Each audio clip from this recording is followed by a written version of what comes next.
All right, guys, welcome back to the channel. Thanks for tuning in. Thanks for watching. And of course, thanks for subscribing. We've got the latest update or updates for Tesla, and that's their holiday 2022 update, build 2022 4425.x. Okay, .x means that you could have 25.2, 25.3, or in this instance, 25.5.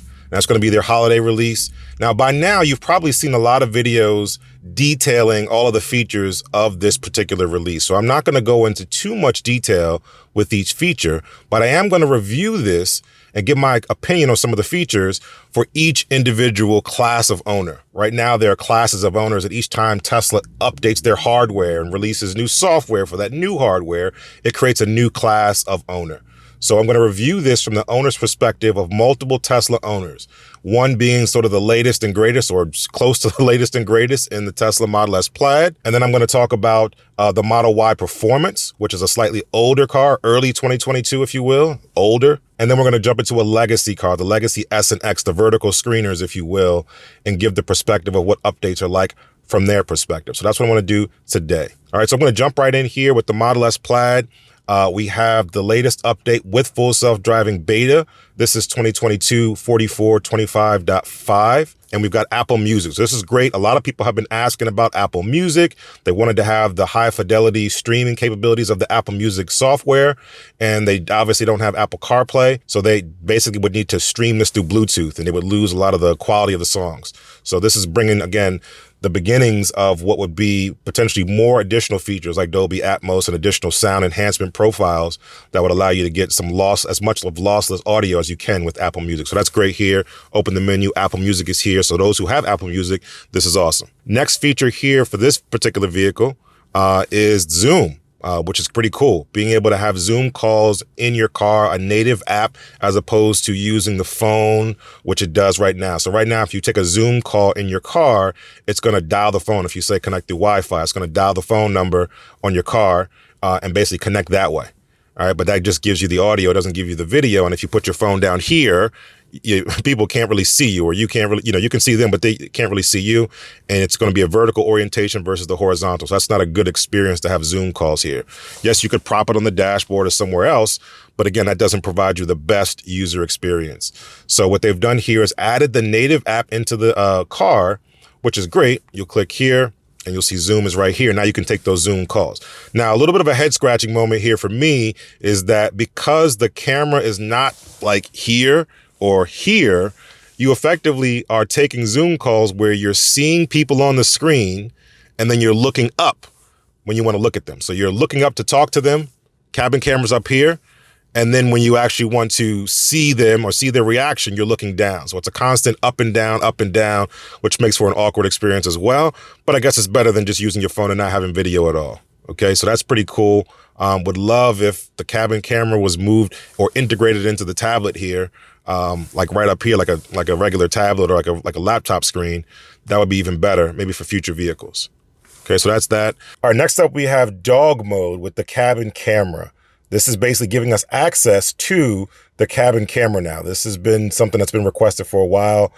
Using the remote live view on your phone, you could see around the car and all the different cameras and angles remotely while not being in the car, but you couldn't see inside the car. So now if you wanted to check on your dog in dog mode, you couldn't do that. Now you can. So this is giving you access to that cabin camera feature when the dog is in the car. But this is a really good feature because you can now keep an eye on your car in the inside of your car when Sentry mode is active, as well as when you have dog mode on and you have a dog in the car. Okay. But just a pro tip here, if anyone is using dog mode for older kids, if you want to leave your older kid in the car, the screens go off. So that's not an ideal approach. It'll be great if we could have Sentry mode enabled with camp mode, because camp mode is the only mode. When you go here for camp mode is the only mode that allows you to keep the screens on without having your kids press the button or press the screen to try to enable it from their end. So if we could have Sentry mode with camp mode, that would be even better. Next up is the scheduled light show. This is something that we don't really use at all, so not really applicable to us, but it's basically allowing you to be able to orchestrate multiple Teslas and a light show. So if you have a configuration or a choreography of different light shows that you want to customize, you want to make your own, or you want to use some of the pre-recorded ones, you can now synchronize that across an entire fleet, across multiple cars, and really do your thing. Again, not too big for us here. We don't really use that feature, but for those that do use it, awesome job. Here's the big one for us. Here's the big one for us. Finally, rear screen controls. This is huge for us because this has been the bane of my existence since getting the Model S Plaid, is being able to control the rear screen, specifically for smaller kids who can't reach the screen from the front. This is really, really big. Basically, this is allowing you to basically control the rear screen from the front without having to reach around. Okay, we didn't have to, no more reach arounds for the passenger, no more reach arounds for you to try to go out in the back and manipulate the screen, which is very, very painful, awkward, and very dangerous as well if you're actively driving. So this is a really, really good and welcome feature. Let's check it out really quickly. You can go in here. There's a little icon here for the rear screen. Rear screen comes up, and now you have access, basically a window scenario, or a picture in picture for the old school cats here, where you're able to go in here and then control the rear screen. You can turn on the fan, you can turn it on and off, control that there. You can also control the heated seats and music while you're driving, which is great. You can also choose between the source of the rear of the audio, rear of the front.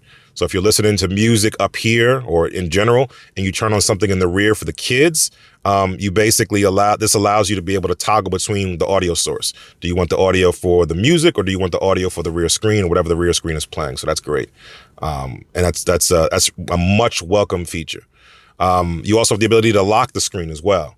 What you cannot do while driving is manipulate the theater. So if you go to theater now while we're parked, we can bring up all the apps here, play videos, scroll through the videos, etc. Right? And that allows you as the driver, let's say you're traveling or charging and you don't want to watch what's on the back, you can control that here, minimize this, and have the screen to yourself to do whatever you need to do, and let the rear seat occupants enjoy the media. Right? So that's really, really awesome. The problem here for us here is that it doesn't solve the problem that we as parents, and probably a lot of parents who have these dual screen cars or tri-screen cars, 1, 2, 3, is the fact that it doesn't allow you to manipulate the video while you're driving. Now, I understand the safety concern here of having video playing in this little screen while you're driving, but this is a problem. So if you're taking a long road trip, let's say you're watching good old YouTube, and you're watching a video, the kids are watching the video in the back, and an advertisement comes up. They want to skip that ad. They can't reach the screen. And because you're driving, you can't now reach the screen or manipulate the screen to skip the ad. So you're still faced with the problem of trying to reach around and hit that skip button. Same thing with any other app here that doesn't autoplay. So if you're using Disney Plus and you finished a show or a series, and you basically say, hey, you know what, I want to go to the next episode, and the kids say, hey, let's go to the next episode. You can't do that while you're driving. You have to pull over, stop, come to a red light or whatever, and then do it that way. And put the car in park, basically.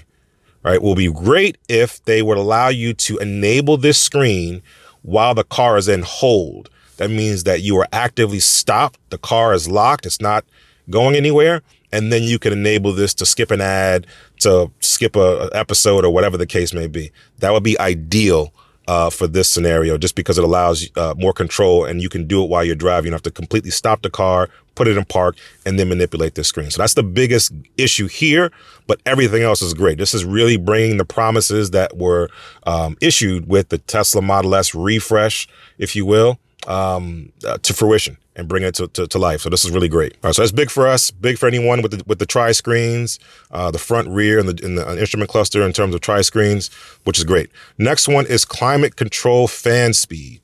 This is adjusting the fan speed while remaining in auto. So this is an old feature that they're bringing back. Model S and Model X legacy cars, vertical screens, always had this feature because they had the manipulation of the fan speed through the scroll wheel if you enabled that function, right? Those little widgets on the screen, you can manipulate what this scroll wheel does. Can't do that anymore with the new ones. Thumbs down on that one for Tesla, regression and functionality, but they're bringing this back.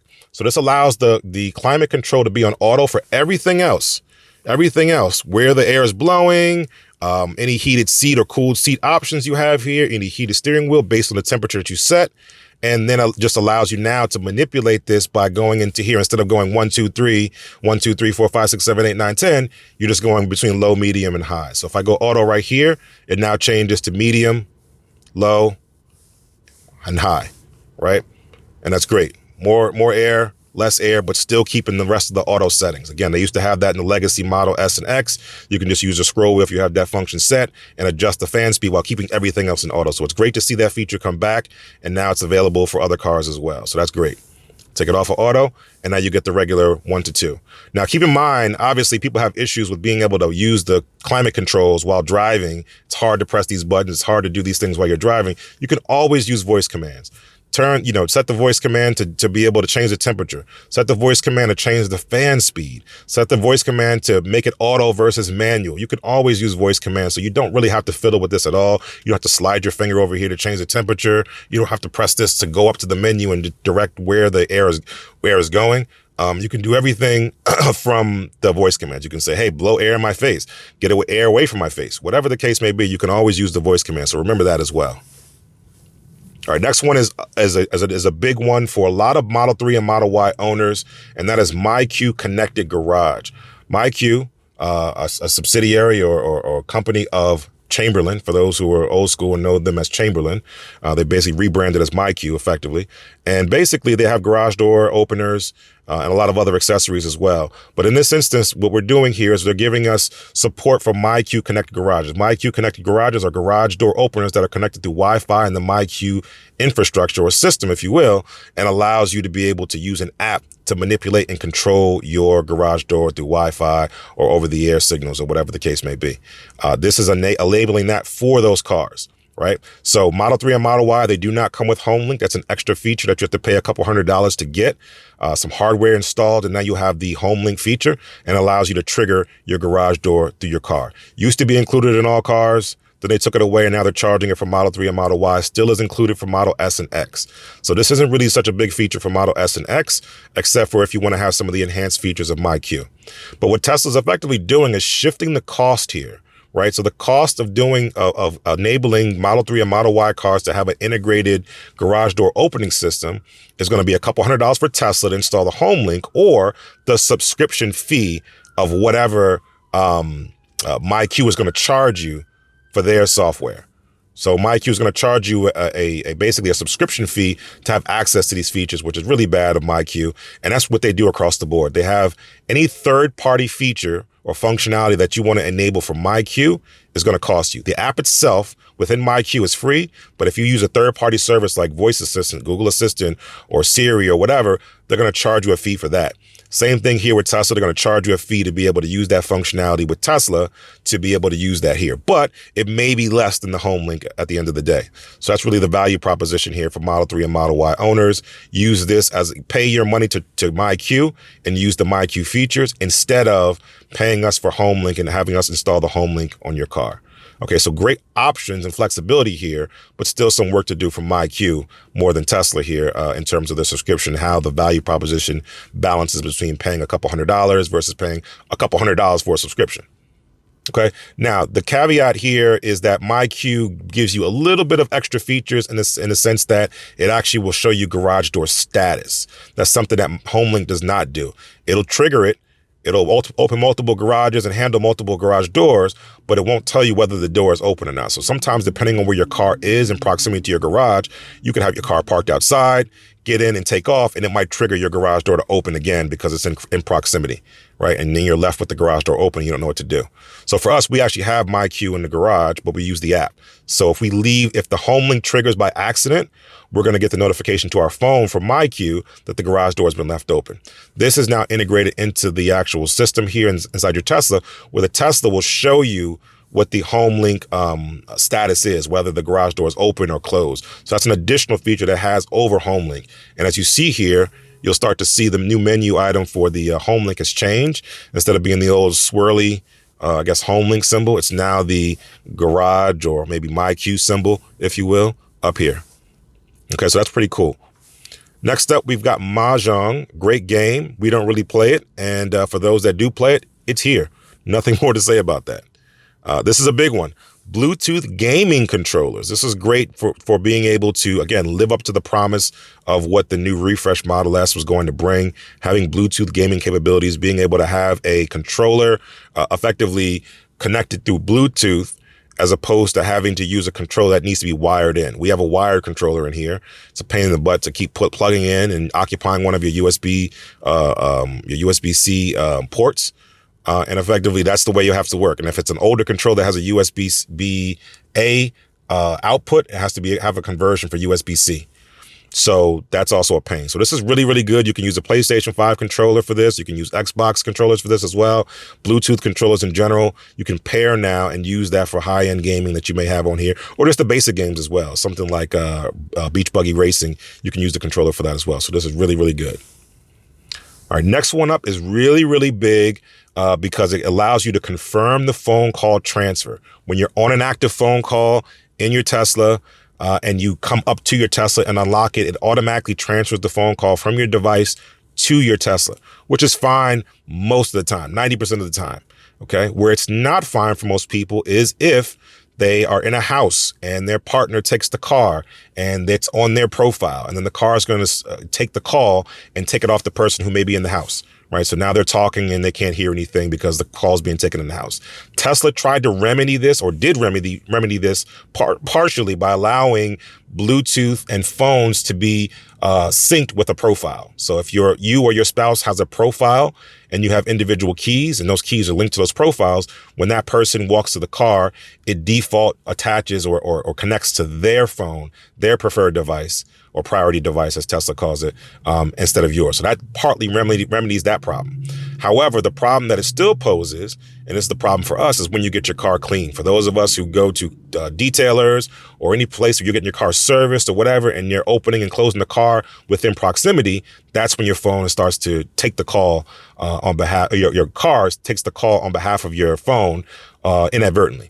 So for us, we get our car detailed, and what happens is when we get our car detailed, we're waiting in proximity of the car. So as the detailers are opening and closing the doors and we're on a call, it keeps taking the call in the car. We can't hear anything. The person can't hear us. And then we have to disconnect the Bluetooth, and it just becomes a hassle. So this now allows us to be able to confirm it at every point. So now when you get in the car, you press confirm, and it actually transfers the call to the car. And that's cool. So that should solve all the use cases at this point. So really good feature. Tesla on this one. Next one is contact lookup.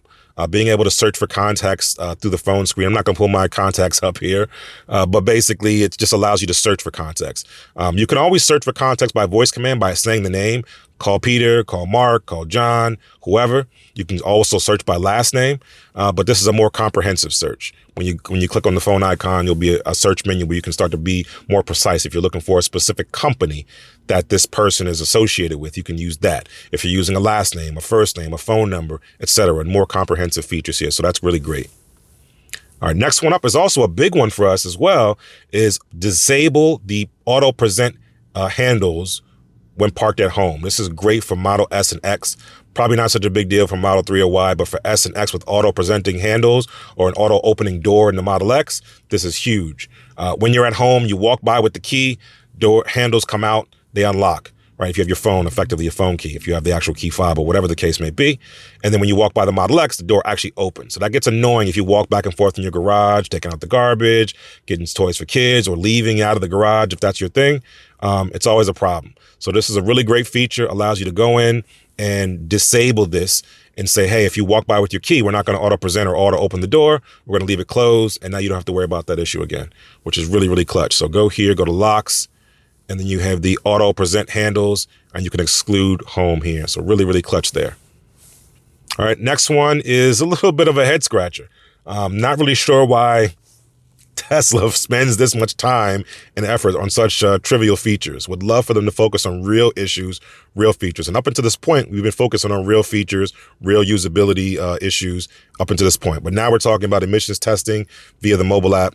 Not much to say here. Farting from your mobile app. I don't know who thinks about this. I don't know who spends time with coding and developing this feature, but it seems like a pretty not good use of time for Tesla developers. There's other things, other issues that could be addressed and fixed, like Bluetooth pairing for the rear screen so kids can have their own separate audio on their headphones. I would love for them to have that as opposed to spending time on this, but I digress. Same thing with Rainbow Road. If you like rainbows and you want to see them all the time, great. But again, just some extra development effort that probably could have been spent elsewhere. All right. So that's all that we got. If you have a newer car, this is disastrous. I have to actually say this. But if you have a newer car than this car, which is a 2022 Model S Plaid, you get more features. You get the Steam integration where you'll be able to go into the arcade and you're able to play Steam and Steam-based games. And unfortunately, this brand new Tesla Model S Plaid doesn't have Steam support. We can't play Steam in this particular car. And if you have a Model S that's an early 2022 build or 2021 build, you won't be able to play the Steam games. You won't be able to play Cyberpunk and all those other cool games that were promised when you bought the car. This is where Tesla falls short for me. And I think they need to really focus on making this right, especially for the minority owners that are in this scenario, especially for Model S owners who pay top dollar. And again, are not a small subset compared to the larger 3 and Y fleet. They should definitely make this right. But again, features that they're not delivered on. This is the biggest problem with Tesla. So if you have one of those cars, early 2022 or late 2021 build, you don't have the capabilities. You don't have enough RAM to run Steam in your car. So after, I think, April 2022, they introduced new cars, the new ones with the new taillights, the actual tilting screen, the other thing that you also paid for. Elon, what are we doing? You don't have those features, but you only have 8 gigs of RAM and you need 16 gigs of RAM. And those new cars are being delivered with 16 gigs of RAM and they can play the new Steam games. You cannot if you have a older now Model S. So again, just creating classes for every hardware upgrade that they do and don't support features. They're creating these little classes or subsets of Tesla owners that have to deal with not having all the features. Okay, so speaking of that, that's kind of the theme of this video right now is reviewing it for all the different features. Let's switch over to the Model Y, which is a 2022 build Model Y, and see what that car gets. Here now, in a different car, no yoke, we're in the Model Y Performance that is, touching on the features that it gets. Auto turn signals. This is pretty big because it's pretty game changing for the Model S. The Model S Refresh, Model S Plaid, and X, it's pretty game changing, and it was out of necessity because pressing those, capacitive buttons for turn signals was very finicky in the beginning because it didn't have an auto off. So to turn it off, you had to press it and then press it again. Very painful. So they implemented auto turn signals for the Model S and Model X Refresh, first with the Model S.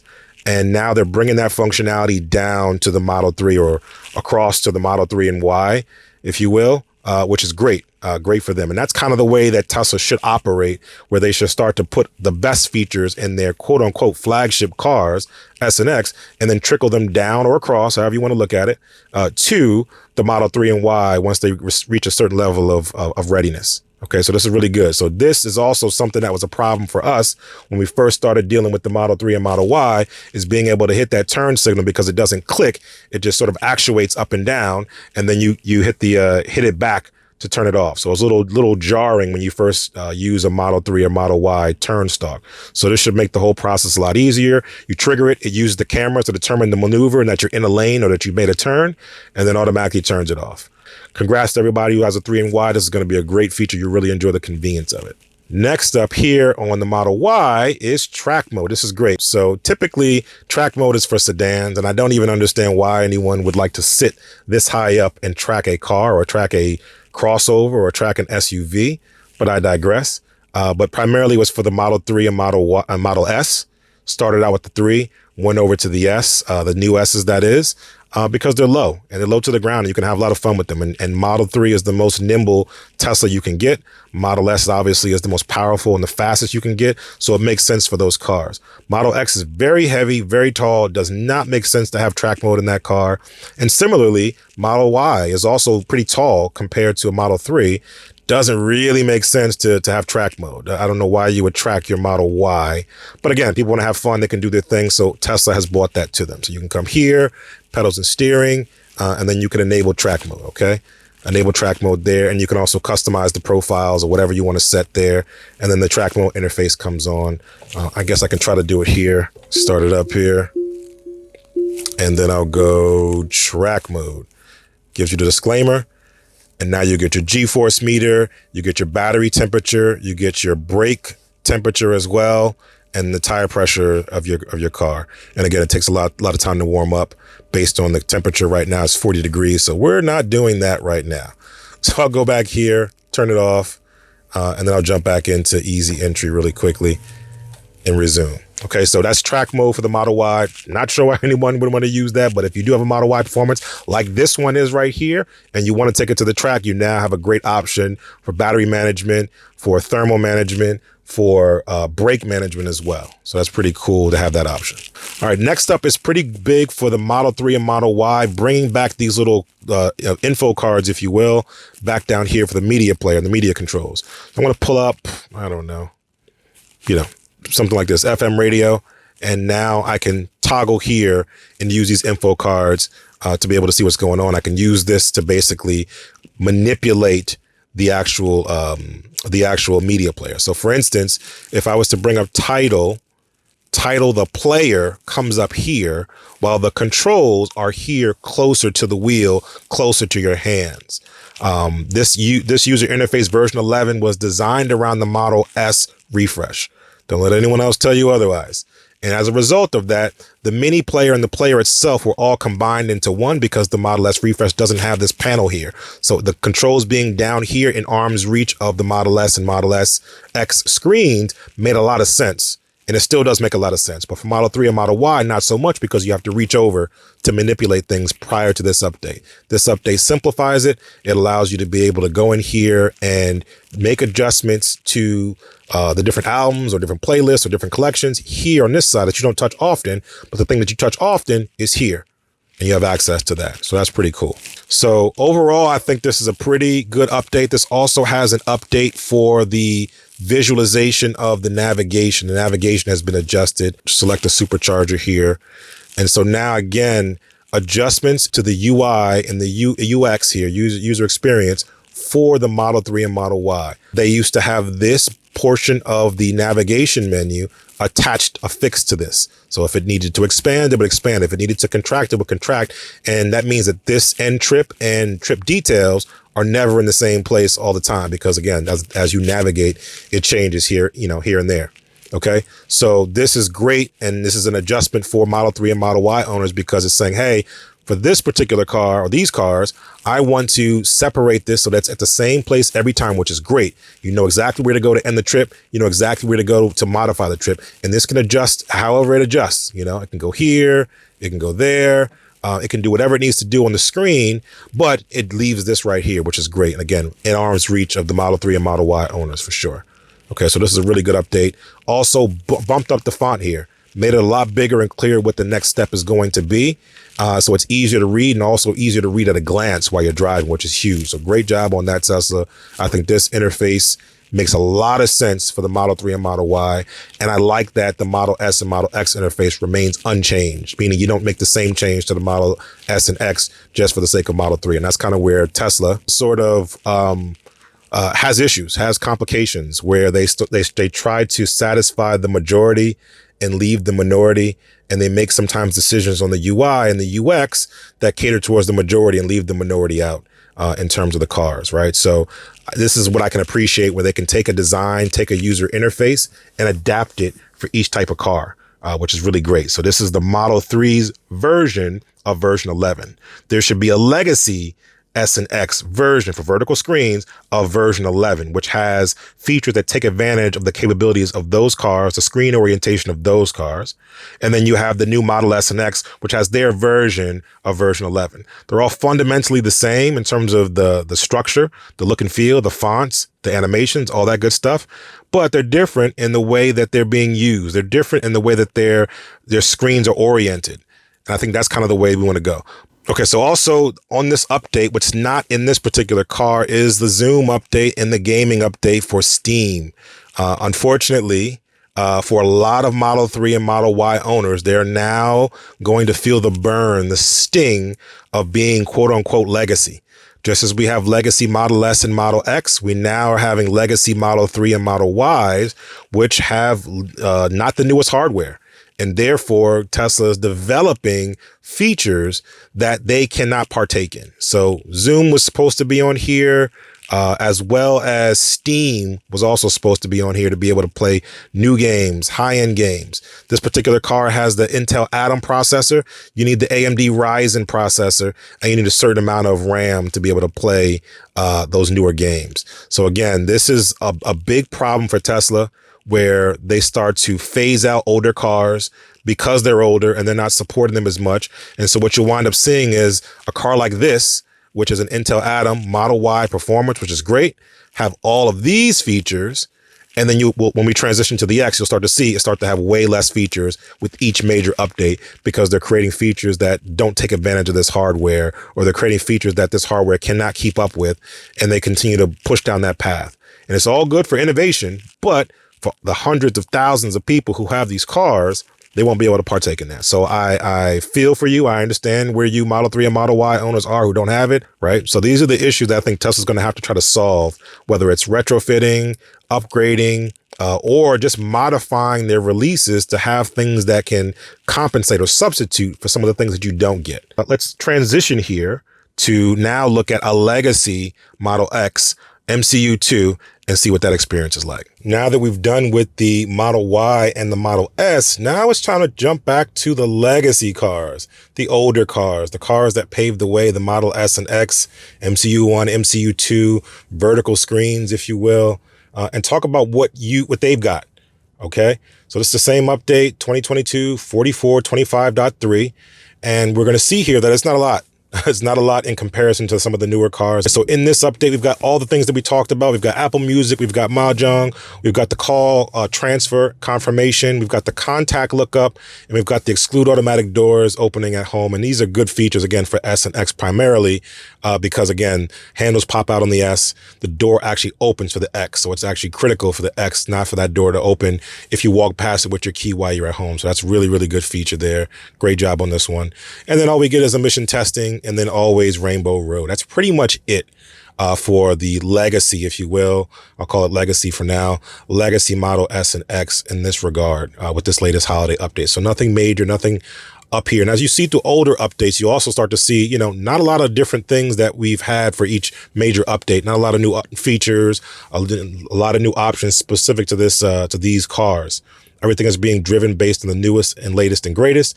And as Tesla adds new hardware that can take advantage of new software, they start building towards that and leaving everybody in the dust. So this is, again, an area where I think Tesla can improve.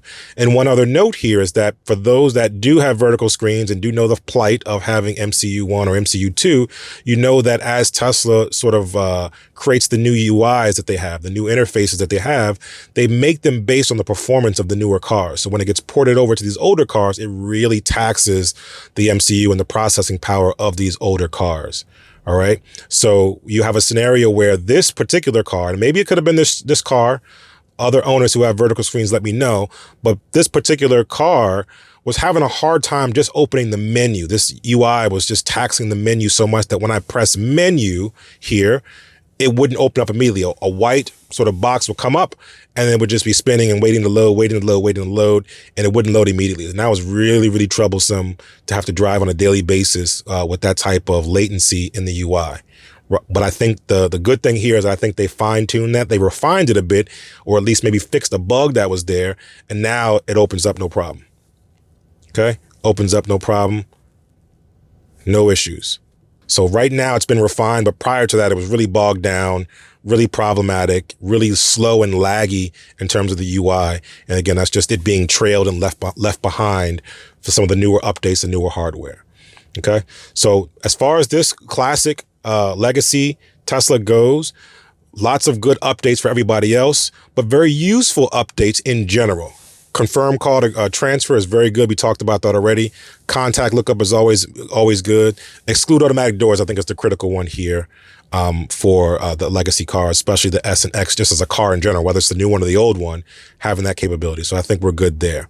But otherwise, yeah, I think this is pretty straightforward. I'm going to try to follow this format going forward, where we're looking at all the different cars and making sure that we keep up with what's being pushed out to some of the legacy cars, because people can just easily have a Model 3, a Model Y, the latest versions, and then not worry about anybody else. And I think Tesla kind of follows that same sort of process where they don't really focus too much on the legacy cars, even if it's just usability features. But again, certain instances here where we have this vertical screen, we're not taking advantage of it, no multiple apps, things like that.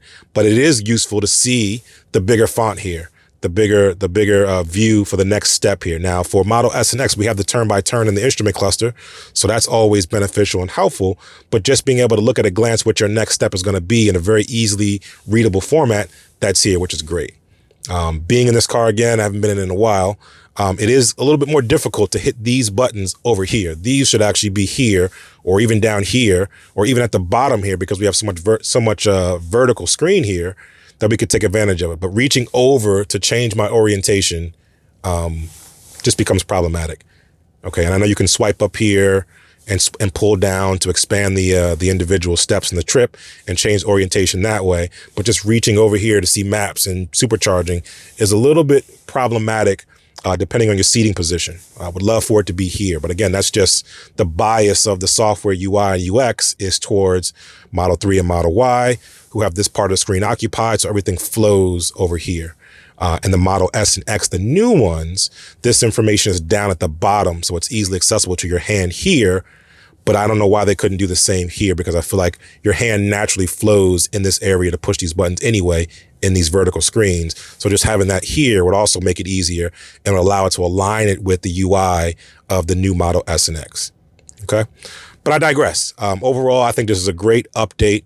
I think that this car has been improved. This legacy car has been improved as a result of it in terms of some efficiencies that they may have modified or added in terms of the responsiveness of it, being able to hit this menu button and all the menu items come up and being able to see everything very snappy here, which wasn't the case with the last builds that they had before. So other than that, I think I'm pretty satisfied here. But let me know your thoughts. Let me know what you think. Let me know which car you have. And then let me know what you think about this particular software update. Is it useful? Is it not useful? Are you missing out on the features that some of the newer cars are getting as a result of, just new hardware and Tesla not really putting an emphasis on keeping up with some of these legacy cars, which lots are still out there. Lots are still out there. So let me know your thoughts in the comments. Until the next time, enjoy your day. Enjoy your Tesla.